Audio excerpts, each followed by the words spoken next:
بسم اللہ الرحمن الرحیم۔ السلام علیکم۔ کہانی کی دنیا کو سننے والے ہمارے دوستوں کو کہانی کی دنیا میں خوش آمدید۔ تمام ویڈیو اپڈیٹس کے لیے اگر آپ نے ابھی تک ہمارے چینل کو سبسکرائب نہیں کیا تو ابھی سبسکرائب کیجیے، ساتھ میں بیل آئیکن کو بھی ضرور پریس کیجیے گا تاکہ ہماری لیٹسٹ اپلوڈ ہونے والی ویڈیوز کی نوٹیفیکیشن آپ کو بر وقت ملتے رہیں۔ تو آئیے چلیے کہانی کی طرف چلتے ہیں۔ خانقاہ میں چار سو سناٹے کا راج تھا۔ مزید دھن نے ڈیرے جما کر ماحول کو اور پراسرار بنا دیا تھا۔ خنکی کافی حد تک بڑھ چکی تھی۔ میں نے ہاتھ آپس میں رگڑ کر منہ کے پاس کر کے گرم سانس سے ہاتھوں کو حدت پہنچانے کی کوشش کی اور سامنے بند دروازے کو دیکھا۔ مجھے انتظار کرتے 2 گھنٹے بیت چکے تھے۔ مجھے بتایا گیا کہ آج یہاں پہنچ کر انتظار کرنا تھا۔ خانقاہ کے اندر کی طرف سے بند دروازے کے پیچھے وہ شخصیت موجود تھی جس سے مجھے ملنا تھا۔ طویل عرصہ طے کر کے مین روڈ سے کافی دور کچے راستے پر سفر کرتے ہوئے میں سر شام اس گاؤں میں آ پہنچا تھا۔ سامنے ایک گھر کے آگے پڑی ہوئی بڑی سی چارپائی پہ 3-4 آدمی بیٹھے تھے، حقہ پی رہے تھے۔ میں نے گاڑی ان کے پاس روکی اور شیشہ نیچے کر کے ان کو سلام کیا۔ چاروں نے سلام کا جواب بڑی چاہت سے دیا۔ محترم، یہ بوہڑ والی خانقاہ کہاں پہ ہے؟ میں نے پوچھا۔ جی سامنے درختوں کے پاس ہی موڑ سے دائیں ہو جائیں، کچھ ایکڑ دور مقام قبرستان ہے، اسی جگہ پر 4 دیواری بنی ہوگی، اسی پر بوہڑ والی دربار ہے۔ ان میں سے ایک آدمی نے کھڑے ہو کر میری طرف بڑھتے ہوئے مادری زبان میں کہا، ساتھ اس نے میری طرف مصافحے کے لیے ہاتھ بھی بڑھا دیا، جس کا میں نے خوش دلی سے جواب دیا۔ جی بہت شکریہ، میں نے کہا، مگر آپ نے وہاں جانا کیوں ہے؟ باقی تینوں آدمی بھی میری طرف متوجہ تھے۔ جی مجھے کچھ کام ہے، میں نے سادہ سا جواب دیا۔ مگر جناب دن مٹنے والا ہے، ہم لوگ وہاں دن کو اکیلے نہیں جاتے، آپ اس وقت جا رہے ہیں؟ ان میں سے ایک نے حیران لہجے میں کہا، جی بس کچھ ضروری کام ہے، میں نے کہا۔ چلے جی آپ کی مرضی، مصافحہ کرنے والے نے کہا، اور میں نے شکریہ کہہ کر گاڑی کا شیشہ اوپر کیا اور آہستہ سے گاڑی بڑھا دی۔ کچھ دور آ کر میں نے سائیڈ مرر سے پیچھے دیکھا، وہ ابھی تک کار کو جاتا دیکھ رہے تھے۔ مجھے ان کی باتوں سے کچھ حیرانی نہ ہوئی، بلکہ مجھے اس بات کا اندازہ تھا کہ کچی سڑک پہ سامنے ہی موڑ تھا۔ میں نے گاڑی موڑ دی۔ ارد گرد درختوں کی وجہ سے گاؤں نظروں سے اوجھل ہو گیا تھا۔ سڑک ناموار ہونے کی وجہ سے میں نے اسپیڈ کم ہی رکھی تھی۔ کچھ منٹ بعد میں قبرستان میں داخل ہو گیا تھا۔ سارا قبرستان درختوں میں گھرا تھا۔ سڑک ختم ہو گئی تھی۔ میں نے گاڑی روک دی۔ کچھ فاصلے پہ 4 دیواری اور دربار کا گنبد نظر آ رہا تھا۔ میں نے گہری سانس لے کر انجن بند کیا اور کار سے باہر نکل آیا اور ارد گرد دیکھا تو توقع کے مطابق میرے علاقے کا کوئی نہ تھا۔ گاڑی لاک کر کے میں نے فاتحہ پڑھی اور 4 دیواری کی طرف چل پڑا۔ شام نے اپنے پنجے گاڑ دیے تھے۔ درختوں پہ موجود پرندوں کی آوازیں اور ارد گرد پھیلی قبریں ماحول کو عجیب پراسرار بنائے ہوئے تھیں۔ قبروں کے درمیان سے گزرتے ہوئے میں 4 دیواری کے پاس جا پہنچا۔ دربار کے اندر جانے کا راستہ دوسری طرف سے تھا۔ گھوم کر میں 4 دیواری کی آئینی سلاخوں والے دروازے کے پاس جا پہنچا۔ سلاخوں سے اندر کا منظر صاف نظر آ رہا تھا۔ میں دروازے کے پاس رکا اور اسے ہلا کر کھولنے کی کوشش کی۔ سلاخوں پہ مبنی دروازوں کی کنڈی اندر سے بند تھی۔ میں نے دونوں ہاتھوں سے سلاخیں پکڑ کر دیکھا، اندر کافی سارے درخت تھے، مگر مجھے ان سے کچھ غرض نہ تھی۔ میں جس کام سے آیا تھا میں نے بس اسی پہ فوکس رکھنا تھا۔ پورے صحن میں خشک پتے بکھرے تھے، کافی وسیع صحن تھا اور صحن کے درمیان مزار کی عمارت تھی۔ میں نے سلاخوں سے اندر ہاتھ ڈال کر کنڈی کھولی جو بآسانی کھل گئی تھی اور دروازے کو زور لگا کر کھول دیا۔ ہلکی سی آواز سے سلاخ دار دروازہ کھل گیا اور میں اندر داخل ہو گیا۔ پاؤں کے نیچے آتے خشک پتوں کی آواز نے میرا استقبال کیا تھا۔ مزار کے صحن میں کوئی نہ تھا۔ اینٹوں سے بنی مزار کی عمارت کا پرانا لکڑی کا دروازہ بند تھا۔ دروازے کے ساتھ ہی پیپل کے درخت کا ایک موٹا سا تنا تھا۔ پیپل کے درخت اپنے وسیع سائز کی وجہ سے کافی پرانا لگ رہا تھا۔ میں سیدھا دروازے تک گیا اور بند دروازے کو کھولنے کے لیے اس پر ہلکا سا دباؤ ڈالا، مگر دروازے پہ میرا دباؤ کا کوئی اثر نہ ہوا۔ میں سمجھ گیا کہ دروازہ اندر سے بند ہے۔ میں نے گہری سانس لی اور ارد گرد دیکھا۔ مزار کی عمارت چونکہ صحن کے وسط میں تھی تو میں نے سوچا کہ پیچھے کی جانب دیکھتا ہوں اور چلتا ہوا پیچھے کی طرف چلا گیا۔ میں ٹھٹک کر رہ گیا کہ پیچھے کچھ قبریں تھیں۔ میں نے فاتحہ پڑھی اور واپس مزار کے دروازے تک آ گیا۔ شام کی دھندلاہٹ گہری ہونے لگی تھی۔ دروازے کے پاس ایک تھڑا سا بنا تھا۔ میں نے ہاتھ سے اس پہ پڑے پتے ہٹائے اور وہیں بیٹھ گیا۔ اندھیرا شروع ہو رہا تھا۔ اتنے میں اذان کی آواز آئی۔ گاؤں کی مسجد کے اسپیکر کی آواز تھی۔ میں وضو کی غرض سے ارد گرد پانی کا کوئی انتظام دیکھنے کے لیے نگاہ دوڑائی۔ سامنے ایک نلکا موجود تھا۔ میں نے بسم اللہ پڑھ کر وضو کیا اور خانقاہ کی چار دیواری سے نکل کر گاڑی کی طرف چل دیا۔ گاڑی سے جائے نماز نکال کر قبرستان کی حدود سے باہر آ کر نماز ادا کی۔ نماز سے فارغ ہو کر جائے نماز واپس گاڑی میں رکھی اور خانقاہ کے دروازے کی طرف چل پڑا۔ خانقاہ کے اندر داخل ہو گیا اور واپس تھڑے پر جا کر بیٹھا، اور اب یہاں بیٹھے مجھے 2 گھنٹے سے زیادہ ہو چکے تھے، مگر میں ماحول سے بے پرواہ بیٹھا تیسرے کلمے کو ورد کرتا رہا تھا۔ دھند مسلسل بڑھ رہی تھی کہ اچانک میں چونک اٹھا۔ وجہ مزار کے دروازے کے جنبش ہونے کی آواز تھی۔ لکڑی کا پرانا بھاری دروازہ آہستہ سے کھلا تھا اور مزار کے اندر ہلکی سی روشنی نظر آئی۔ میں جلدی سے کھڑا ہو گیا۔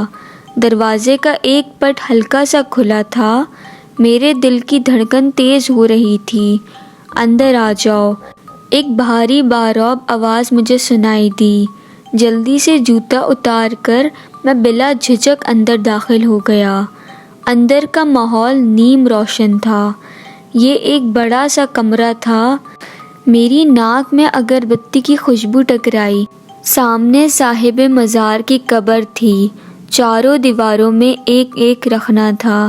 ہر رخنے میں دیا جل رہا تھا، جس سے کمرہ نیم روشن تھا۔ دیوار میں ایک اور دروازہ تھا۔ قبر کے پاس چادر اوڑھے ایک بزرگ کھڑے تھے۔ السلام علیکم، اونچی آواز میں نے سلام کیا۔ وعلیکم السلام، جواب دیا گیا۔ آ جاؤ۔ وہ مزار کے کمرے میں بنے دروازے سے اندر بنے حجرے میں چلے گئے۔ میں ان کے پیچھے ہو لیا تھا۔ میرے دل کی دھڑکنیں تیز ہو رہی تھیں۔ میں اندر حجرے میں داخل ہو گیا۔ دائیں بائیں 2 دیواروں کے 2 درختوں میں 2 چراغ جل رہے تھے۔ فرش پر کھجور کی بنی چٹائی بچھی تھی۔ پرانی اینٹوں سے بنا حجرہ کافی گرم تھا۔ سردی کا احساس یکدم ختم ہو گیا۔ بزرگ نیچے چٹائی پر بیٹھ گئے اور میری طرف دیکھا۔ محترم، مجھے آپ کی طرف میں نے آنے کا مقصد بتانا چاہا۔ یہاں آ کے بیٹھ جاؤ۔ بزرگ نے میری بات کاٹ کر ہاتھ کے اشارے سے اپنے پاس بیٹھنے کو کہا۔ میں آگے بڑھا اور بزرگ کے سامنے بیٹھ گیا۔ نورانی چہرہ، بڑی بڑی آنکھیں، وجود سے اٹھتی عود کی خوشبو، کچھ شک نہیں تھا کہ ان کی شخصیت بڑی سحر انگیز تھی۔ میں نے آنکھیں جھکا لی۔ برخودار تمہیں اس کام میں ہاتھ ڈالنے سے پہلے احتیاطی تدابیر برتنی چاہیے، بھاری آواز میں کہا گیا۔ میں جان گیا تھا کہ میرے آنے کے مقصد کا ان کو علم ہے۔ جی آپ نے بجا فرمایا۔ جتنا علم تھا اس حساب سے کرنے کی کوشش کی، مگر شاید مجھے حالات کی سنگینی کا پورا اندازہ نہ تھا۔ اب معاملات بہتر ہونے میں نہیں آ رہے، میں نے تسلیم کرتے ہوئے کہا۔ انسان علم کی راہ میں آخری سانس تک مسافر ہی رہتا ہے۔ علم کل صرف اللہ کے پاس ہے، انسان اسے ہی سیکھتا ہے، جو ہوتا ہے بہتر ہوتا ہے۔ بھاری آواز میں بزرگ بولے۔ جی بالکل آپ درست فرما رہے ہیں، میں ہمیشہ خود کو طفل مکتب ہی سمجھتا ہوں اور سمجھتا رہوں گا، یہی حقیقت بھی ہے۔ میں نے ادب سے کہا، میں تمہیں کچھ دے رہا ہوں، ان کو استعمال کرو۔ یہ کہہ کر بزرگ نے اپنے چوغے میں سے ایک دھاگے کی بنی ڈوری جس پر گراہیں لگی تھیں اور 3 کنکریاں نکال کر میرے ہاتھ پہ رکھ دیں۔ ان کو استعمال کرو اور دوبارہ حصار کرو، رستے میں احتیاط برتنا۔ اب جاؤ۔ میں نے دونوں چیزیں جیب میں رکھی، بزرگ کے گھٹنوں پہ ہاتھ رکھ کر اجازت چاہی اور کھڑا ہو گیا۔ سنو، میں پھر تنبیہ کر رہا ہوں، سارے راستے احتیاط سے رہنا، یہ دونوں چیزیں خراب نہ ہوں، یاد رکھنا راستہ خطرناک ہے، دھیمے لہجے میں کہا گیا۔ میں خدا حافظ کہہ کر واپس چل پڑا۔ مزار کی عمارت سے باہر آتے ہی سردی نے اپنا احساس دلایا۔ چند قدم آگے آ کر میں نے پیچھے دروازے کی طرف دیکھا، دروازہ بند ہو گیا تھا۔ میں نے گہری سانس لی اور خانقاہ کے آئینی سلاخوں والے دروازے سے باہر نکل آیا۔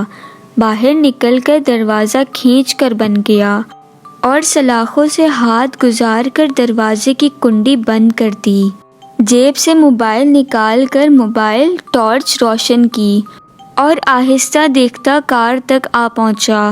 کار میں بیٹھ کر انجن اسٹارٹ کیا اور موڑ کاٹ کر قبرستان سے باہر لے آیا۔ کچھ دیر میں گاؤں سے نکل آیا تھا۔ کچی سڑک پہ گڑھے ہونے کی وجہ سے میری اسپیڈ کافی کم تھی۔ اچانک گاڑی کے اسٹیئرنگ سے میرا ہاتھ ہل گئے اور گاڑی ہچکولے کھانے لگی۔ میں سمجھ گیا کہ ٹائر پنچر ہو گیا ہے۔ میں نے فوراً گاڑی روکی اور موبائل کی ٹارچ آن کر کے نیچے اتر آیا۔ بائیں سائیڈ کا اگلا ٹائر پنچر تھا۔ میں نے دائیں بائیں دیکھا، ہر سو فصلیں تھیں۔ گاؤں کی طرف دیکھا تو گاؤں کی روشنیاں بہت دور ٹمٹماتی نظر آ رہی تھیں۔ گہری سانس لی، کار کی ڈگی کھولی اور ضروری سامان نکالنے لگا۔ میں نے ہوا کا پائپ ایڈجسٹ کیا۔ ہلکی سی زو کی آواز اور وائبریٹ سے ایئر پمپ مشین چل پڑی تھی۔ میں کھڑا ہوا ہی تھا کہ اچانک چونک پڑا۔ میرے کانوں میں چھن چھن کی آواز آئی تھی۔ میں نے جلدی سے ٹارچ کی روشنی ادھر آواز کی سمت کی۔ حد روشنی تک کچھ نظر نہ آیا، مگر آواز مسلسل آ رہی تھی۔ آواز بڑھتی گئی اور روشنی میں ایک ہیولا سا ابھرا اور ساتھ ہی بکری کے منمنانے کی آواز آئی۔ یہ 3 بکریاں تھیں جو مجھ سے کچھ فاصلے پر آ کر رک گئی تھیں۔ چھن چھن کی آواز ان کے پیروں میں پڑی شاید جھنکاریوں سے آ رہی تھی۔ تینوں بکریوں کا کالا رنگ تھا۔ بکریاں دور کھڑی میری طرف دیکھتی جا رہی تھیں۔ میں نے بکریوں کے پیچھے پڑی روشنی میں غور سے دیکھا کہ جس کی بکریاں ہوں شاید وہ بھی پیچھے ہو، مگر وہاں کوئی نہ تھا۔ بکریاں کچھ فاصلے پہ کھڑی تھیں۔ میں نے ہوا بھرتی ایئر پمپ مشین کی طرف دیکھا۔ مشین کی زوں زوں کی آواز رک گئی تھی۔ میں نے آگے بڑھ کر مشین کے پلگ سوئچ کو نکال کر دوبارہ لگایا مگر مشین نہ چلی۔ میں نے بکریوں کی طرف دیکھا، بکریاں ویسے ہی جگہ پر کھڑی تھیں۔ لاشعوری طور پر یہ میرا ہاتھ اچانک میری جیب پہ لگا جس میں ڈوری اور کنکریاں تھیں۔ یکدم میری چھٹی ہنس نے الارم کیا کہ یہ بکریاں نہیں۔ اس خیال کے آتے ہی میں نے غور سے بکریوں کی طرف دیکھا۔ میرے دیکھتے ہی ایک بکری منمنائی، اس کے منمناتے ہی باقی دونوں نے بھی منمنانا شروع کر دیا۔ میری جیب پہ گرفت مضبوط ہو گئی۔ میں نے موبائل ٹارچ کی روشنی ٹائر کی طرف کی، ٹائر ابھی بھی اسی حالت میں تھا۔ بکریاں مسلسل شور مچائے جا رہی تھیں۔ میں نے بکریوں کی طرف روشنی کی، اچانک ماحول بکریوں کی منمناہٹ سے گونجنے لگا۔ دائیں بائیں ہر طرف سے بکریوں کے منمنانے کی اور جھنکاریوں کی آوازیں آنے لگ گئیں۔ شور اتنا تھا کہ مجھے کان پھٹتے محسوس ہوئے۔ اچانک بکریوں کا جیسے سیلاب آ گیا ہو۔ میرے چاروں طرف بکریاں اکٹھی ہو رہی تھیں اور منمنائے جا رہی تھیں۔ میں نے دائیں بائیں آگے پیچھے روشنی ڈالی۔ یہ بکریاں 2-4 نہیں، ہزاروں تھیں۔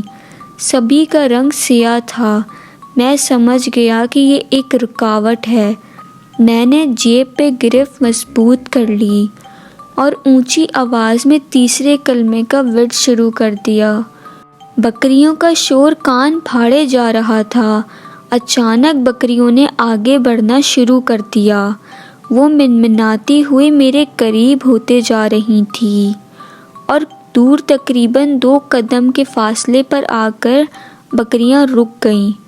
میرے چاروں طرف ہزاروں بکریاں تھیں۔ اچانک ان کے قد و سائز میں اضافہ ہونے لگا اور منمنانے کی آواز بھی بھاری ہونے لگ گئی۔ ایسے لگ رہا تھا جیسے بھینس بول رہی ہو۔ میں نے آنکھیں بند کر کے اونچی آواز میں تیسرے کلمے کے ساتھ ساتھ کچھ اور بھی پڑھنا شروع کر دیا۔ کچھ منٹ گزر گئے۔ میں نے ورد جاری رکھا، پھر یکدم خاموشی چھا گئی۔ میرے کانوں میں میری آواز آ رہی تھی۔ میں نے آنکھیں کھول کر دیکھا، ہر سو فصلیں ہی تھیں، خاموشی تھی اور کسی بکری کا وجود نہ تھا۔ میں نے ورد جاری رکھا۔ اچانک مشین کی زوں زوں کی آواز آنے لگی۔ ایئر پمپ مشین چل پڑی تھی۔ میں نے بلند آواز کی بجائے آہستہ پڑھنا شروع کر دیا۔ ہوا بھر کے میں نے پمپ مشین واپس کار کی ڈگی میں رکھ دی اور ارد گرد دیکھا اور کار سٹارٹ کر کے روانہ ہو گیا۔ کچی سڑک کے دونوں اطراف فصلیں اور درخت تھے۔ تقریباً 5 منٹ گزر گئے۔ سڑک کے سامنے درختوں کا جھنڈ تھا اور سڑک وہاں سے مڑ رہی تھی۔ یہاں راستہ خراب تھا کافی، گڑھے بھی بہت تھے، اس لیے اسپیڈ بالکل کم تھی۔ موڑ پڑتے ہی کار کی روشنی سڑک کنارے بنی ایک بند دکان اور اس کے آگے جلتے بلب کے نیچے کھڑے 2 لوگوں پر پڑی۔ جیسے ہی ان کے وجود واضح ہوئے، میں نے بریک لگا لیے۔ مجھے آنکھوں پہ یقین نہیں آ رہا تھا۔ میرے سامنے سڑک کے دائیں کنارے کومل اور اس کا بھائی کھڑے تھے۔ میں حیران تھا کہ یہ یہاں کیسے آ گئے۔ میں نے روشنی ان دونوں پر کی تو وہ دونوں ہاتھ ہلا ہلا کر رکنے کا اشارہ کر رہے تھے۔ میں سمجھ گیا کہ یہ سب آنکھوں کا دھوکہ ہے۔ میں نے پڑھنا شروع کر دیا اور گاڑی چلا دی۔ ان کے پاس سے گزرتے ہوئے میں نے آنکھیں ان سے ہٹا کر سامنے راستے پر کر لیں اور ان کے پاس سے گزر گیا۔ میں جانتا تھا کہ یہ آنکھوں کا فریب ہے اور کچھ نہیں۔ سائیڈ مرر سے پیچھے دیکھا، اندھیرے کے سوا کچھ نہ تھا۔ میں نے پڑھنا جاری رکھا۔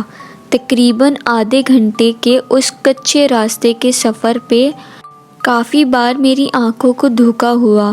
کبھی رستہ بند ہوتا، کبھی آگے پانی بہتا نظر آتا، کبھی دائیں بائیں آگ لگی نظر آتی، کبھی لوگوں کا ہجوم ہوتا، مگر ہر بار تیسرے کلمے کی برکت سے نہ صرف میں یہ پہچان جاتا کہ یہ نظر آنے والا منظر فریب کے سوا کچھ نہیں، بلکہ الحمدللہ محفوظ بھی رہا۔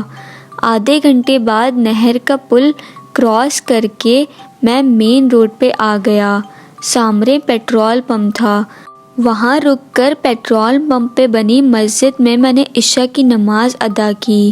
نماز ادا کر کے میں دوبارہ روانہ ہو گیا۔ میں نے کومل کے بھائی کو کال کر کے کالا کپڑا اور مٹی کا ایک مٹکا فوری خرید کر لانے کو کہا اور کال کٹ کر دی۔ اب تقریباً 4 گھنٹے کا سفر باقی تھا۔ میرے سفر کی منزل کومل کا گھر تھا۔ میں نے ایکسیلیٹر پہ دباؤ بڑھا دیا تھا۔ کومل کا ٹرانسفر شہر سے 40 کلومیٹر دور ایک گاؤں کے اسکول میں ہوا تھا۔ یہ ایک مڈل اسکول تھا اور آج سے کومل نے وہاں ہیڈ مسٹریس کا چارج سنبھالنا تھا۔ انجان راستے کی وجہ سے کومل اور اس کا بھائی 7 بجے ہی اسکول کے لیے نکل کھڑے ہوئے تھے اور راستہ پوچھتے تقریباً 8 بجے کے قریب اسکول کے گیٹ کے سامنے گاڑی کا ہارن بجایا اور 2-3 ہارن بجانے کے بعد اسکول کے گیٹ کے ارد کھلے چھوٹے سے دروازے سے کسی مرد نے سر باہر نکال کر دیکھا اور باہر نکل آیا اور ڈرائیونگ سیٹ کی طرف آ کر کومل کے بھائی کو ہاتھ کے اشارے سے سلام کیا۔ آپ کی نئی ہیڈ مسٹریس ہیں، دروازہ کھولیں، کومل کے بھائی نے شیشہ نیچے کرتے ہوئے کہا۔ یہ سنتے ہی آنے والے نے، جو کہ اسکول کا چپڑاسی تھا، کومل کی طرف دیکھ کر سلام کیا اور جلدی سے واپس مڑ کر گیٹ مکمل کھول دیا۔ کومل کے بھائی نے گاڑی آگے بڑھا دی اور سامنے نظر آنے والی عمارت کے پاس جا کر روک دی۔ کومل نے سیٹ سے اترتے ہوئے 3 بجے لینے آ جانے کی تاکید کی اور اتر کر گاڑی کا دروازہ بند کیا۔ اس کے بھائی نے تائید میں سر ہلاتے ہوئے گاڑی موڑی اور واپس روانہ ہو گیا۔ کومل نے ارد گرد دیکھا، اسکول میں بچے آنا شروع ہو گئے تھے۔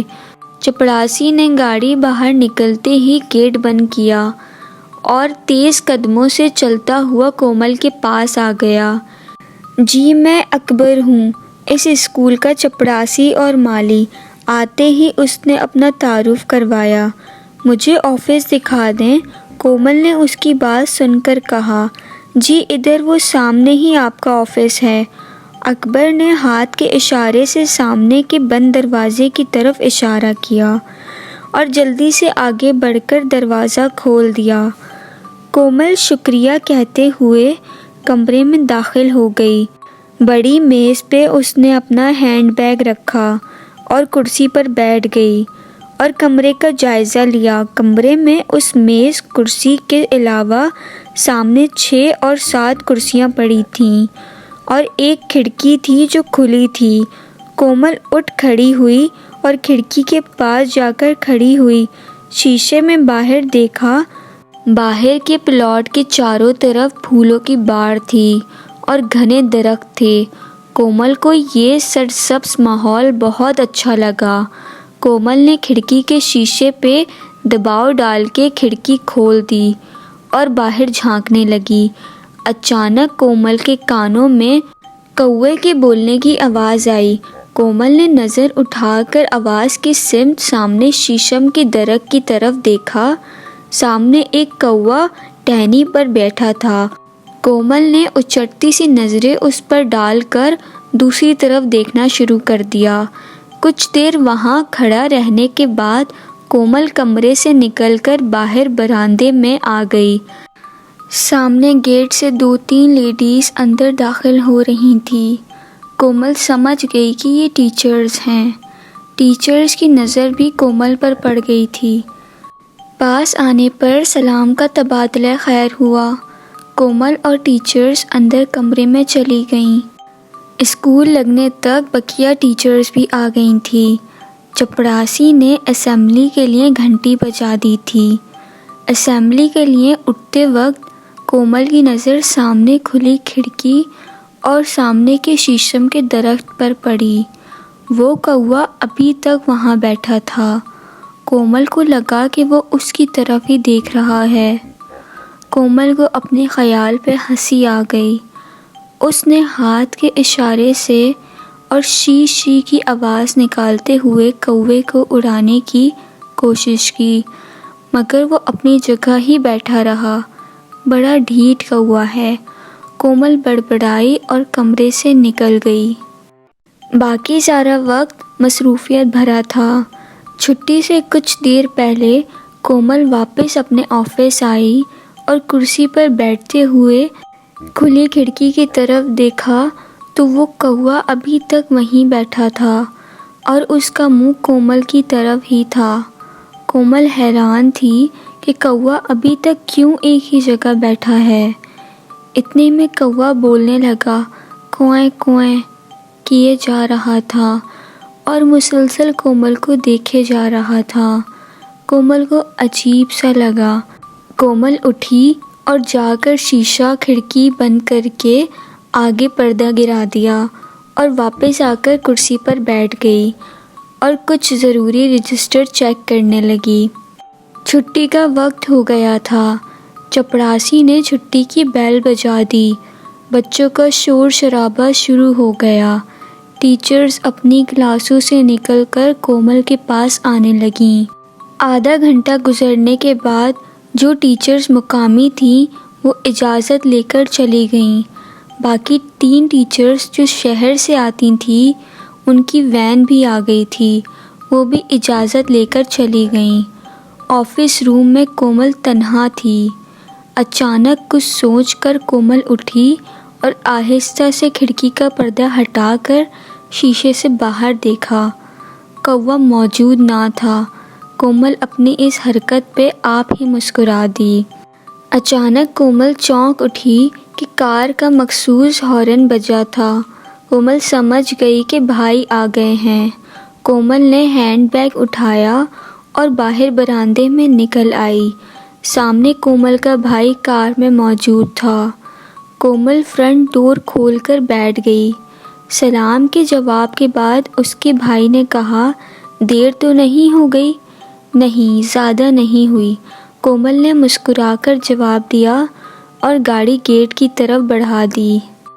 اچانک کومل چونک اٹھی۔ گیٹ کے ستون پہ کوا بیٹھا تھا اور حیرانی کی بات وہ کومل کو ہی دیکھ رہا تھا۔ یہ وہی کوا ہے۔ گاڑی گیٹ کے پاس سے گزرتی گئی۔ کومل نے بیک وقت ستون کی طرف دیکھا۔ کومل نے دیکھا کوا اپنی جگہ سے اڑا ہے۔ اس کے بعد کوا نگاہوں سے اوجھل ہو گیا۔ نہیں، یہ اور کوئی کوا ہوگا، کومل منہ ہی منہ میں بڑبڑائی۔ ساتھ ہی اس نے کوے والی ساری بات اپنے بھائی کو سنائی، جسے سن کر نہ صرف وہ کھلکھلا کے ہنس پڑا اور ساتھ وہم ہے تمہارا کہہ کر بات بدل دی۔ گھر آ کر کومل مصروف ہو گئی۔ شام کو کچھ مہمان آ گئے۔ رات گئے جب وہ مہمان واپس جانے لگے تو کومل باقی گھر والوں کے ساتھ ان کو گیٹ تک چھوڑنے گئی۔ مہمان کی گاڑی جیسے ہی گیٹ سے نکلی، کومل کمرے میں جانے کے لیے مڑی کہ چونک پڑی۔ کوے کے بولنے کی آواز اس کے کانوں میں آئی تھی۔ کومل نے حیران ہو کر ٹارچ کے ساتھ پلاٹ کی جانب دیکھا۔ پلاٹ میں روشنی نہ ہونے کے برابر تھی۔ امی، آپ نے کوے کی آواز سنی ہے؟ پاس سے گزرتی کومل کی والدہ کا کومل نے ہاتھ پکڑ کر جلدی سے پوچھا۔ نہیں، میں نے تو نہیں سنی، اس کی والدہ نے سادے سے لہجے میں کہا۔ اسی اثنا میں ایک کوا پلاٹ کے اندھیرے سے نکلا اور تیزی سے اڑتا ان کے کانوں کے پاس سے شائیں کرتے گھر کے اندر چلا گیا۔ کومل نے لاشعوری طور پر سر کو جلدی سے ایک طرف جھکا لیا اور حیران نظروں سے کوے کو جاتا دیکھ کر فوراً اپنی والدہ کی طرف دیکھا۔ وہ نارمل چلی جا رہی تھی۔ امی، آپ نے دیکھا؟ کومل نے حیرانی سے کہا۔ کیا بیٹا؟ اس کی امی نے جواب دیا۔ امی، ابھی ایک کوا ہم دونوں کے سر کے پاس سے گزر کر اندر آ گیا ہے۔ آپ نے کیا واقعی نہیں دیکھا؟ کومل حیران تھی۔ ارے خیر ہے بیٹا، کب گزرا میں نے تو نہیں دیکھا، اور رات کے اس وقت کوا کہاں سے آ گیا بھلا؟ کومل کی امی نے بھی حیرانی سے کہا۔ امی، ویسے آج کل کوے کچھ زیادہ نظر نہیں آنے لگ گئے ہیں۔ اس کے پیچھے آتے کومل کے بھائی نے بھی لقمہ دیا، اور ساتھ ہی اس نے صبح والی بات جو کومل نے بتائی تھی کھڑے کھڑے سب کو سنا دی۔ اس کی امی کے سوا سب نے مذاق اڑایا تھا، اور باقی گھر کے افراد نے بھی آواز نہ سننے اور کسی بھی کوے کو نہ دیکھنے کا اعتراف کیا تھا۔ کومل ان کے مذاق کو نظر انداز کر کے اندر چلی آئی اور اوپر چھت کی طرف دیکھا، مگر کوئی کوا نظر نہیں آیا۔ کومل حیران بھی تھی اور پریشان بھی۔ اس نے نہ صرف کوے کی آواز سنی تھی بلکہ اسے اڑتے ہوئے اور گھر کے اندر داخل ہوتے ہوئے دیکھا تھا۔ یہ وہم نہیں ہو سکتا، ہرگز یہ وہم نہیں ہو سکتا۔ کومل بڑبڑائے جا رہی تھی اور ارد گرد اوپر کوے کو تلاش کر رہی تھی، مگر اسے کوا نظر نہیں آیا۔ 1 گھنٹے بعد کومل اپنے بستر پر کروٹ بدلتے سونے کی کوشش کرتے ہوئے کوے کے بارے میں سوچ رہی تھی۔ کہیں ایسا تو نہیں کوا اندر داخل ہو کر کسی روشن دان سے باہر صحن کی طرف نکل گیا ہو؟ مگر رات کے اس وقت کوا کیسے آ گیا؟ اور اگر یہ وہی کوا ہے تو کیا یہ سب عجیب نہیں؟ کومل نے کروٹ بدلتے ہوئے سوچا۔ کومل اور اس کی چھوٹی بہن ایک ہی کمرے میں سوتی تھی۔ کومل چونک اٹھی، خوف کی ایک سرد لہر اس کے وجود میں دوڑ گئی تھی۔ اس کے بالوں کو کسی نے ہلکا سا کھینچا تھا۔ کومل جلدی سے اٹھ بیٹھی اور ساتھ سوئی اپنی بہن نازیہ کی طرف دیکھا۔ نازیہ کروٹ بدلے ہوئی سوئی تھی۔ اسی اثنا میں ایک اور حرکت ہوئی۔ ہوا اس کے چہرے سے ٹکرائی تھی، جیسے کسی نے اس کے منہ پہ پھونک ماری ہو۔ کومل پریشان ہو کر ادھر ادھر دیکھنے لگی، مگر اچانک کومل کو اپنے دونوں گھٹنوں پر کسی کے ہاتھ کا دباؤ محسوس ہوا۔ کومل کو خوف کے مارے اپنا دل حلق میں آتا محسوس ہوا، اور وہ خوفزدہ حالت میں چیختی ہوئی بیڈ پر کھڑی ہو گئی۔ چیخ سن کر اس کی بہن کی بھی آنکھ کھل گئی۔ حیرانگی کے عالم میں وہ بھی اٹھ بیٹھی اور کومل سے پوچھنے لگی کہ کیا ہوا، مگر کومل مسلسل چیخے جا رہی تھی۔ کومل کے چیخنے کی آواز سے سبھی اٹھ گئے۔ سب سے پہلے اس کا بھائی اس تک پہنچا۔ کومل، کیا ہوا؟ چپ کرو، ہوش میں آؤ۔ کومل کو جھنجھوڑ کر اس کے بھائی نے کہا۔ کومل نے چیخنا بند کر دیا۔ مجھے پہلے یوں لگا جیسے میرے بال کسی نے کھینچے ہوں، پھر جیسے کسی نے میرے منہ پہ پھونک ماری ہو، پھر اچانک میرے گھٹنوں کو کسی نے پکڑ لیا تھا۔ یہی کہنا تھا کہ کومل غش کھا کر گر پڑی۔ کومل بے ہوش ہو گئی تھی۔ اسی اثنا میں باقی گھر والے بھی کمرے میں آ گئے۔ کومل کے بھائی نے کومل کو سیدھا کر کے لٹایا اور باقی گھر والوں کو جو کومل نے کہا تھا وہ بتایا۔ میں نے کہا تھا نا کہ میری بچی ڈر گئی ہے۔ کومل کی امی نے رونا شروع کر دیا تھا۔ کومل کو ہوش میں لانے کی کوششیں جاری تھیں، مگر کومل بے سدھ پڑی تھی۔ کومل کے بھائی نے کومل کو ہاتھ پہ اٹھایا اور گاڑی کی طرف بڑھا۔ کچھ دیر تک وہ ہسپتال میں تھے اور کومل کو ڈاکٹروں کی کوشش کے بعد ہوش میں لایا گیا۔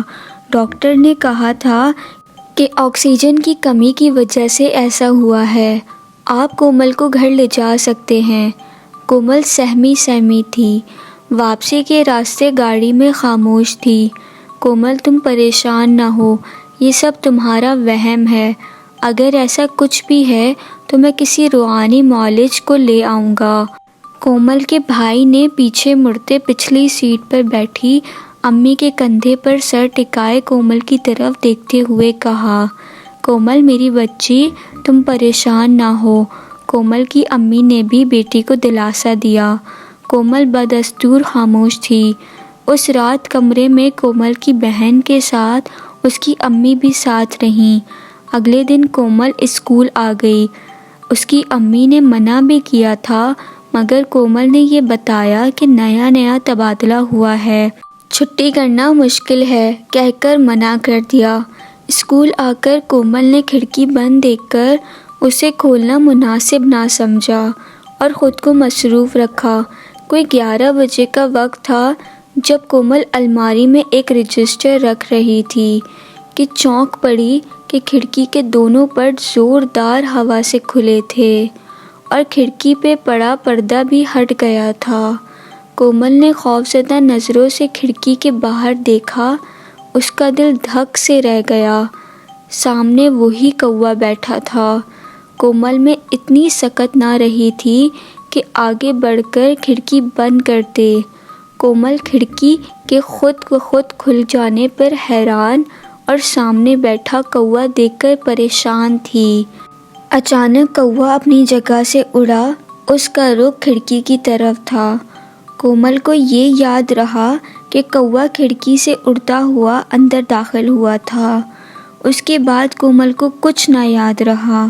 کسی طریقے کومل کے گھر والوں سے ایجوکیشن آفس والوں نے رابطہ کر کے صورتحال بتائی تھی۔ کومل کی خبر ملنے کے 1.5 گھنٹے بعد کومل کا بھائی اسکول سے کومل کو لے کر ہسپتال کی جانب جا رہا تھا کیونکہ کومل بے ہوش تھی۔ ہسپتال پہنچ کر کچھ دیر بعد کومل کو ہوش آ گیا تھا۔ ڈاکٹر نے ڈپریشن بتائی تھی اور کچھ دن آرام کا مشورہ دیا تھا۔ گھر پہنچ کر کومل کی والدہ کے کہنے پر کومل کا بھائی ایک روحانی معالج کو بلا لایا۔ کومل کو روحانی معالج کے سامنے بٹھا دیا گیا۔ کومل خاموش تھی۔ ان صاحب نے کومل کی حالت دیکھتے ہوئے یہ کہا کہ یہ اعصابی مسئلہ ہے، حاضر کرنا ہوگا۔ ان صاحب نے کچھ پڑھنا شروع کر دیا۔ کچھ ہی دیر گزری کہ کومل کے جسم میں ایک جھٹکا لگا۔ تیرے بس کی بات نہیں، تیرے ہاتھ نہیں چڑھنے والا، کومل نے غصے سے یکدم اونچی آواز میں کہا۔ اس کے گھر والوں کے ساتھ سامنے بیٹھا وہ شخص بھی یکدم چونک گیا تھا۔ کون ہے تو اور کہاں سے آیا ہے؟ اس شخص نے بھی اونچی آواز میں کہا۔ تو نہ پوچھ پائے گا نہ جان پائے گا، کومل نے کہا لگایا۔ اس کے ساتھ ہی کومل کے جسم کو دوبارہ پہلے کی طرح جھٹکا لگا اور کومل ایک سائیڈ پر لڑک کر گر گئی۔ اس کا بھائی آگے کومل کی طرف بڑھنے لگا مگر اس بندے نے ہاتھ کے اشارے سے اسے روک دیا۔ اشارہ پاتے ہی کومل کا بھائی وہیں رک گیا۔ اس کے بعد اس بندے نے بڑھنا شروع کر دیا۔ 10-15 منٹ بعد کومل کو ہوش آ گیا اور وہ جلدی سے اٹھ کر بیٹھ گئی۔ بتا کون ہے تو اور کہاں سے آیا ہے؟ اس بندے نے قدرے اونچی آواز اور غصے بھرے لہجے میں پوچھا۔ کومل نے ارد گرد کھڑے اپنے گھر والوں کو دیکھا اور کہا، میں کومل ہوں اور میں یہیں رہتی ہوں۔ اس بندے نے دوبارہ پڑھنا شروع کر دیا۔ مزید کوئی آدھا گھنٹہ گزر گیا ہوگا پڑھتے ہوئے مگر کومل نارمل رہی، مطلب کومل کے اندر کوئی حاضری نہ ہوئی۔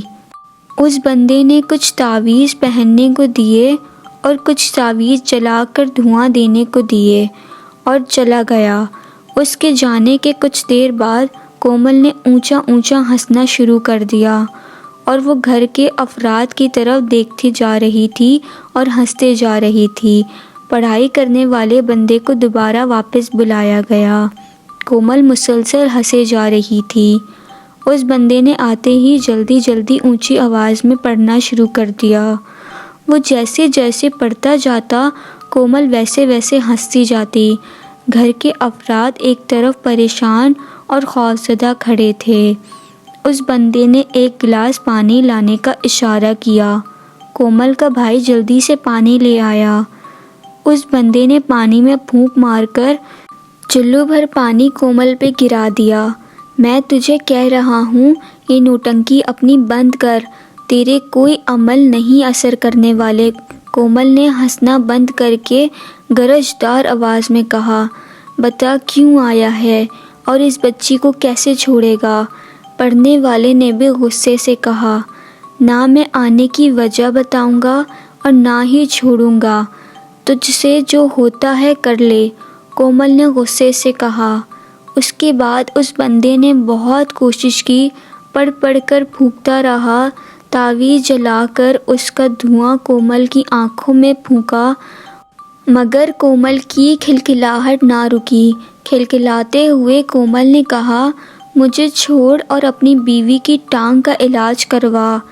یہ سنتے ہی اس بندے نے چونک کر کومل کو دیکھا اور پڑھنا روک دیا۔ آخری بار کہے جا رہا ہوں، یہ کوشش بند کر اور دفع ہو جا، نہیں تو تیری بیوی کی ایک ٹانگ سیڑھی سے گر کر ٹوٹی ہے، دوسری میں توڑ دوں گا، اب نکل یہاں سے، دفع ہو جا۔ کومل نے یکدم ہنسی روک کر آہستہ آواز میں دانت پیستے ہوئے کہا، ٹھیک ہے میں چلا جاتا ہوں۔ یہ کہہ کر بندہ جلدی سے کھڑا ہوا اور باہر کی سمت چلا گیا۔ کومل کا بھائی اس کے پیچھے بھاگا۔ سر، آپ ہمیں اس مصیبت میں چھوڑ کر جا رہے ہیں؟ کومل کے بھائی نے اس بندے کا بازو پکڑتے ہوئے کہا، معذرت جناب، مجھے نہیں لگتا کہ اس معاملے میں آپ کی کوئی مدد کر پاؤں گا میں۔ آپ نے شاید غور نہیں کیا کہ اس نے مجھے واضح دھمکی دی ہے۔ اس میں کوئی شک نہیں کہ وہ خوفزدہ ہو گیا تھا۔ اس نے کہا، میری بیوی کی ٹانگ کی ہڈی میں پچھلے ہفتے فریکچر آیا ہے، اگر وہ یہاں بیٹھے میرے گھر کی معلومات لے سکتا ہے تو میرے گھر والوں کو نقصان بھی پہنچا سکتا ہے، اس لیے بہت آسان ہے کہ میں کسی اور کی آگ میں اپنا گھر نہیں لانا چاہتا۔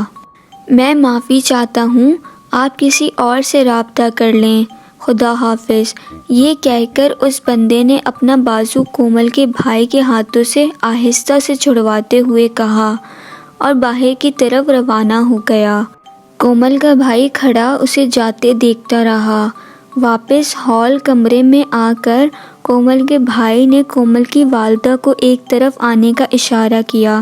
کیا ہوا؟ وہ صاحب کہاں گئے؟ اس کی والدہ نے پریشانی میں اس کی طرف آ کر پوچھا۔ امی، انہوں نے صاف انکار کر دیا ہے، وہ اس معاملے میں نہیں پڑھنا چاہتے، کومل کے بھائی نے بے بسی سے کہا۔ بیٹا، کسی اور سے رابطہ کرو کہ ہم اس عذاب سے نکلیں۔ کومل کی امی کی آنکھوں میں آنسو تھے۔ جی امی، کچھ کرتا ہوں، آپ پریشان نہ ہوں، کومل کے بھائی نے اپنی امی کو دلاسا دیتے ہوئے کہا۔ اس کے بعد شاید ہی ان لوگوں نے کوئی عامل چھوڑا ہو، مگر پریشانی بڑھتی ہی جا رہی تھی۔ کومل ہر وقت سہمی سہمی رہتی تھی، کھانا پینا اس نے بے حد کم کر دیا تھا، اسکول سے چھٹیاں ہو رہی تھیں، دن رات میں ایک دو بار وہ بیٹھے بیٹھے ہنسنا شروع کر دیتی تھی، اول فول بولتی رہتی، بعض اوقات ساری ساری رات بولتی رہتی، ہنستی رہتی، نیند بہت کم ہو گئی تھی، کھانا یا تو کھاتی نہ یا کھاتے ہوئے بس نہ کرتی۔ کافی سائیکیٹرسٹ کو بھی اسے دکھایا گیا، سبھی سائیکیٹرسٹ نے ڈپریشن اور نیند کی کمی کہا تھا۔ نیند کی گولی سے اگر کبھی سو بھی جاتی تو گھنٹے 2 گھنٹے کی نیند کے بعد چیخ مار کر اٹھ بیٹھتی۔ سبھی عاملین نے اسے اس مسئلے کو اعصابی شکایت ہی کہا تھا، مگر کوئی روحانی علاج بھی کارگر نہ ہوا۔ جو بھی عامل آتا 2-3 دن کے علاج سے زیادہ نہ ٹک پاتا۔ کسی جاننے والے نے میرا ذکر کیا، کومل کا بھائی اور میرا جاننے والا میرے پاس اکٹھے آئے تھے۔ میری ایک عادت ہے، میں مریض کے علاج کی ہسٹری لازمی معلوم کرتا ہوں۔ کومل کے بھائی نے ساری تفصیل بتائی تھی۔ میرا طریقہ تشخیص میں بھی یہ اعصابی مسئلہ نکلا تھا۔ اگلے دن وقت مقررہ پر کومل کا بھائی مجھے لینے آ گیا تھا۔ تقریباً 2 گھنٹے کے سفر کے بعد میں کومل کے گھر جا پہنچا۔ مجھے ہال کمرے میں بٹھا دیا گیا۔ چائے وغیرہ سے فارغ ہونے کے بعد کومل کا بھائی اور اس کی والدہ کومل کو لے کر آ گئے۔ کومل میرے سامنے صوفے پر آ بیٹھی اور غصے سے مجھے تکنے لگی۔ کومل کی زرد مائل رنگت میری شخصیت کی درستگی کی گواہی دے رہی تھی۔ کومل کی آنکھوں کی سوجن اور غصہ آصف کی موجودگی بتا رہا تھا۔ کیوں آیا ہے یہاں؟ کومل نے دانت پیستے ہوئے کہا۔ تم سے ملنے آیا ہوں، میں نے جذبات سے عاری لہجے میں کہا۔ تیرے جیسے بہت آئے اور بہت گئے، تو بھی نکل یہاں سے، کومل نے قدری اونچی آواز میں کہا۔ میں جانتا تھا اس عفریت نے جلدی میرے ذہن کو پڑھ کر میرے اور میرے معاملات کو جانچ لینا ہے، لہٰذا میں نے اس کو جواب دینے اور بحث کرنے کے بجائے تیسرا کلمہ پڑھ کر اپنے ہاتھوں پہ پھونک مار کر ہاتھ اپنے سینے پر پھیر دیے۔ میں کہہ رہا ہوں چلا جا یہاں سے، کومل دھاڑی۔ کومل کی باتوں کو نظر انداز کرتے ہوئے میں نے کومل کے بھائی کو دیکھا اور اسے ایک لوہے کی چھڑی اور ایک گلاس پانی لانے کو کہا۔ وہ جلدی سے چھڑی لے آیا۔ میں نے جیب سے ایک کوئلہ نکال لیا۔ کومل کو نیچے بٹھا دیں، میں نے چھڑی پکڑ کر کومل کے بھائی سے کہا۔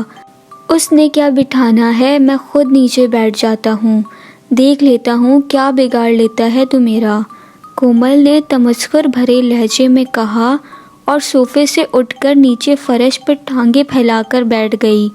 میں اٹھا اور کومل کے گرد کچھ 5 فٹ دور گول دائرے کی صورت میں نشان لگاتا گیا اور کچھ پڑھتا گیا۔ کوئلہ فرش پر نشان چھوڑتا جا رہا تھا، ساتھ چھڑی بھی رگڑتی جا رہی تھی۔ دائرہ مکمل ہوتے ہی میں سیدھا کھڑا ہو گیا اور دائرے کی لکیر سے باہر کھڑا ہو کر اونچی آواز میں پڑھنا شروع کر دیا۔ کومل کے چہرے پر تمسخر انگیز مسکراہٹ تھی۔ وہ سامنے ٹانگیں پھیلائے، دونوں ہاتھ کمرے کے پیچھے فرش پر ٹکائے مجھے دیکھ رہی تھی۔ مجھے پڑھتے زیادہ سے زیادہ 3 یا 5 منٹ ہوئے تھے کہ کومل کے جسم کو ہلکے ہلکے جھٹکے لگنا شروع ہو گئے۔ اس نے پاؤں سمیٹ کر گھٹنے اوپر کر لیے تھے اور دونوں بازو ٹانگوں کے گرد لپیٹ لیے تھے۔ اس کے چہرے پر مسکراہٹ یکدم ختم ہو گئی تھی اور وہ سپاٹ چہرے سے مجھے دیکھے جا رہی تھی۔ میں کومل کی طرف دیکھ کر مسلسل کچھ پڑھ رہا تھا۔ بند کر یہ پڑھنا، کومل نے اونچی آواز میں کہا، مگر میں نے پڑھنا جاری رکھا۔ میں کہتا ہوں بند کر اسے، ورنہ اچھا نہیں ہوگا تیرے لیے، کومل نے دانت پیستے ہوئے کہا۔ ساتھ اس کے جسم کے جھٹکوں میں شدت آ گئی تھی۔ وہ بار بار پڑھائی روکنے کا کہے جا رہی تھی۔ اس کا غصہ بھرا انداز اب منتوں اور واسطوں میں تبدیل ہو گیا تھا۔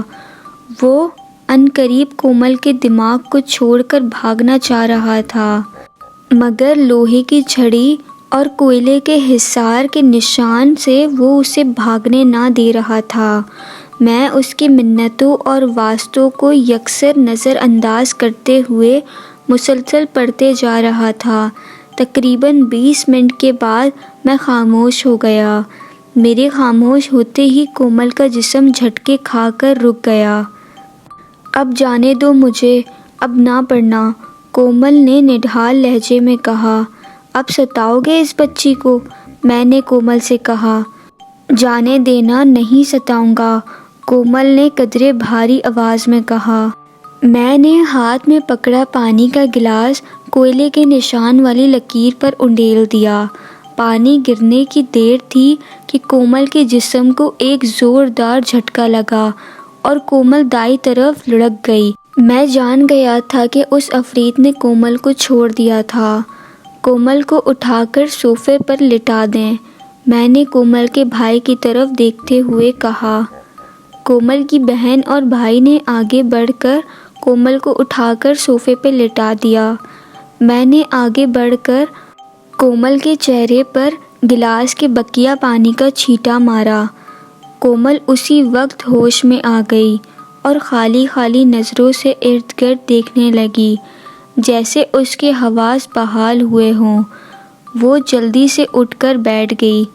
میں نے کچھ ضروری احتیاط بتا کر کچھ تعویذ کومل کے لیے دیے۔ کومل نے اپنے ساتھ پیش آیا سارا واقعہ تفصیل سے مجھے سنایا تھا۔ کچھ مزید وقت گزار کر ہم واپس روانہ ہو گئے تھے۔ رات ہو گئی تھی۔ کومل کا بھائی ڈرائیو کر رہا تھا۔ کومل کا بھائی بہت مطمئن تھا، مگر میری چھٹی ہنس مجھے الارم کر رہی تھی کہ کہیں کچھ ادھورا ہے۔ جانے کیوں مجھے کہیں کچھ کمی لگ رہی تھی۔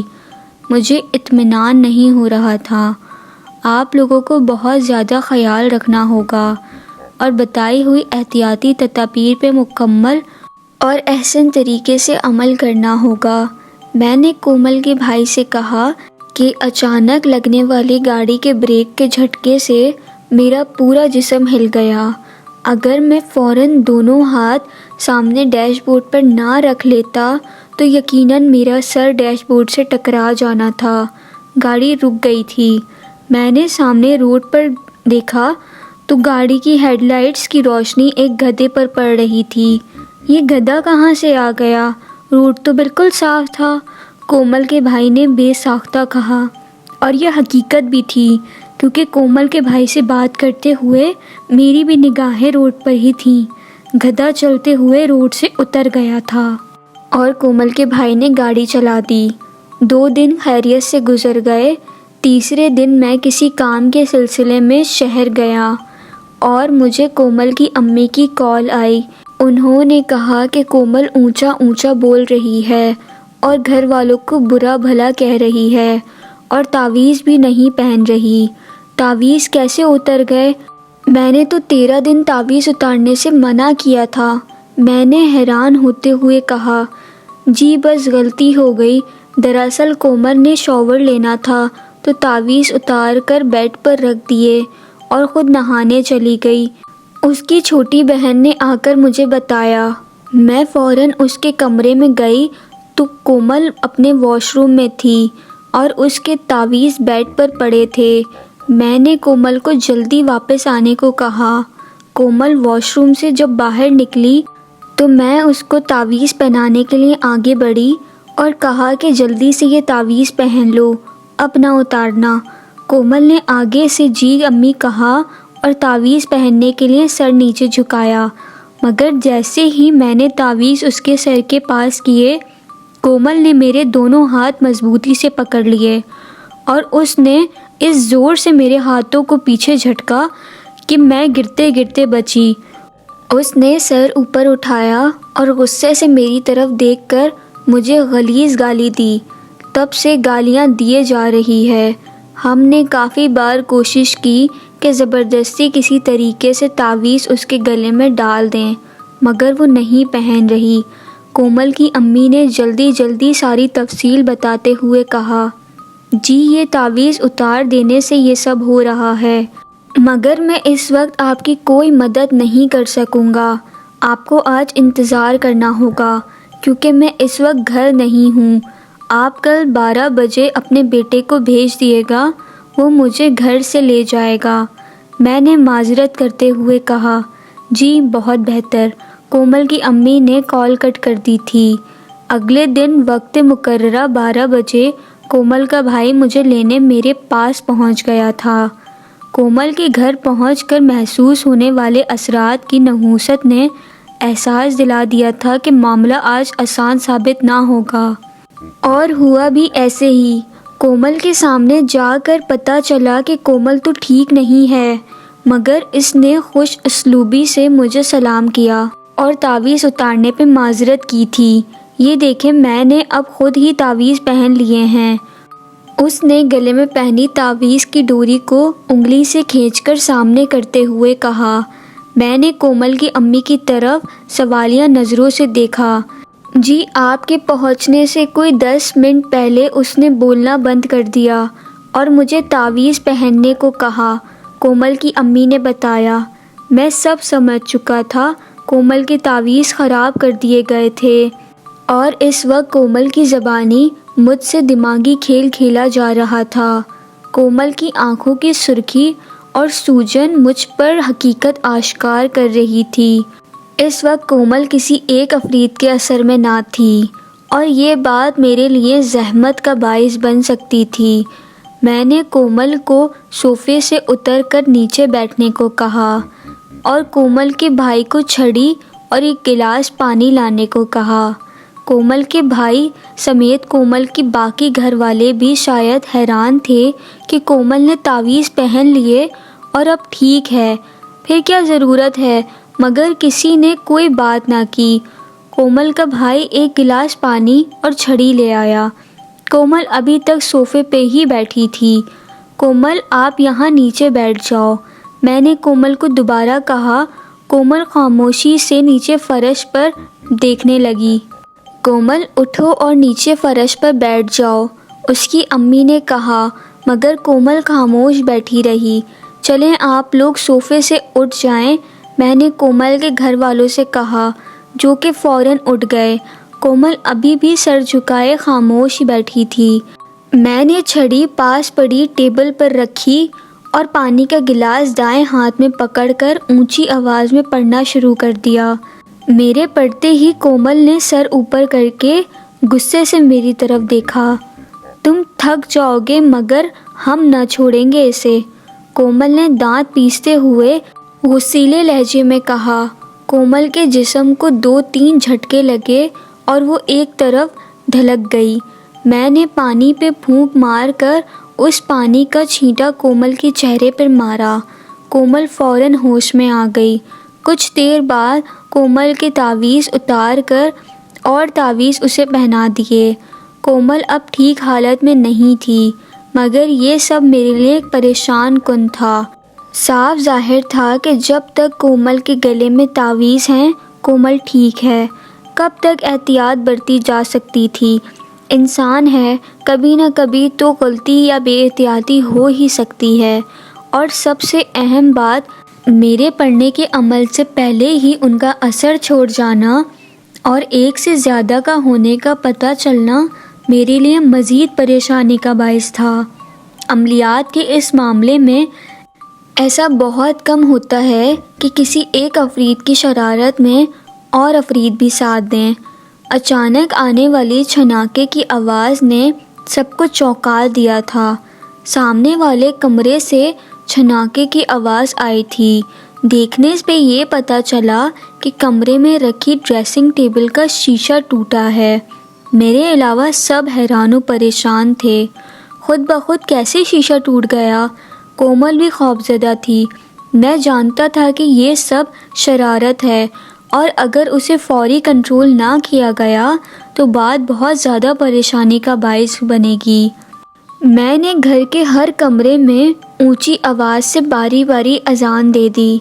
اس کے بعد گھر میں کچھ کیلیں گاڑ دیں کہ کوئی ایسا اثر باقی نہ رہے، اور سختی سے 13 دن تعویذ نہ اتارنے اور کومل کے گھر سے باہر نہ نکلنے کی ہدایت کر کے واپس گھر چلا گیا۔ 9 دن سب خیریت رہی۔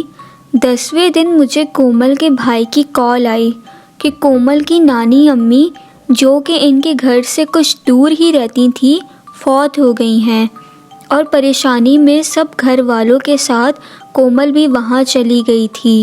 مگر نانی امی کی تدفین کے بعد جب کومل کی طبیعت خراب ہوئی تب گھر والوں کو اس غلطی کا احساس ہوا۔ اب کومل کو واپس گھر پہنچا دیا گیا ہے۔ گھر آ کر کومل کی طبیعت سنبھل گئی ہے۔ اس کی بات سن کر میں بہت پریشان ہو گیا تھا اور اس کے بھائی کو بعد میں خود رابطہ کرنے کا کہہ کر فون بند کر دیا تھا۔ میں سمجھ سکتا تھا کہ یہ بے احتیاطی کیوں کر ہوئی۔ دراصل صورتحال ایسی تھی کہ کسی اپنے کی فوتگی کا سن کر کہاں کچھ یاد رہتا ہے۔ گھر کے اثار کی وجہ سے کومل جیسے واپس آئی تھی اس پر گرفت کم ہو گئی تھی۔ مگر کب تک یہ سلسلہ چلے گا؟ جانے انجانے میں 13 دن کی احتیاط پہ کوئی نہ کوئی غفلت ہوتی ہی رہے گی، یا وہ افرید جان بوجھ کر ایسے ماحول بناتی رہے گی کہ تعویذ کا اثر ختم ہو جائے، اور ہر غلطی اس افرید کی نحوست و اثر کو بڑھاتی رہے گی۔ میں نے موجودہ کیفیت معلوم کرنی چاہی، مگر جو پتہ چلا وہ نہ صرف کومل کے لیے غلط بلکہ خود میرے لیے خطرے کا باعث ثابت ہو سکتا تھا۔ میں نے کومل کے بھائی کو کال کر کے کچھ صدقات کرنے کی تاکید کی اور یہ کہہ کر چوتھے دن کی رات میں آؤں گا فون بند کر دیا۔ اس معاملے میں نے مدد مانگی تھی اور کچھ شک نہیں کہ وہ پاک رب الرحیم ذات مسبب الاسباب ہے۔ اس نے ہی ہر بندے کو بندے کا وسیلہ بنایا ہے۔ اور یوں میں گاؤں آیا تھا اور ان صاحب کو مل کر اب واپس کومل کے گھر کی طرف جا رہا تھا۔ کومل کے گھر پہنچ کر میں نے بنا وقت ضائع کیے کومل کو بلا کر تعویذ اتار دیے اور کومل کے بھائی کو گھر میں گاڑی ہوئی کیلوں میں سے ایک کیل نکالنے کو کہا۔ نشان لگا کر کچھ نشان چھوڑ دیا، مطلب دائرہ مکمل نہ کیا تھا۔ جیسے ہی کومل کی کیفیت ہلکی سی بدلتی نظر آئی میں نے دائرہ مکمل کر دیا۔ یوں کومل کے گرد حصار قائم ہو گیا تھا۔ میں نے کومل کے بھائی کو کپڑا اور مٹکا لانے کو کہا۔ کومل نے گالیاں دینا شروع کر دیا تھا۔ وہ پشتو زبان میں نہ صرف مجھے اور میرے گھر والوں کو گالیاں دے رہی تھی بلکہ دھمکیاں دیے جا رہی تھی۔ میں نے جیب سے کنکریاں نکال کر دائیں ہاتھ میں دبا کر اونچی آواز میں پڑھنا شروع کر دیا تھا۔ کچھ منٹ بعد کومل کی گالیاں منتوں اور واسطوں میں بدل گئی تھیں۔ کافی دیر کے بعد میں نے کنکریاں مٹکے میں ڈال دیں اور مٹکا دائرے کے اندر رکھ دیا۔ کومل کے جسم کو 2 جھٹکے لگے اور جیسے ہی کومل کا جسم ایک طرف ڈھلکا میں نے اسی لمحے مٹکے کا ڈھکنا مٹکے کے منہ پر رکھ کر مٹکے کے منہ کے گرد نہ صرف کالا کپڑا ڈال دیا بلکہ جیب سے ڈوری نکال کر مٹکے کے منہ کے گرد لپیٹ کر اونچی آواز سے ان اللہ علی کل شیء قدیر پڑھ کر مضبوطی سے گانٹھ لگا دی۔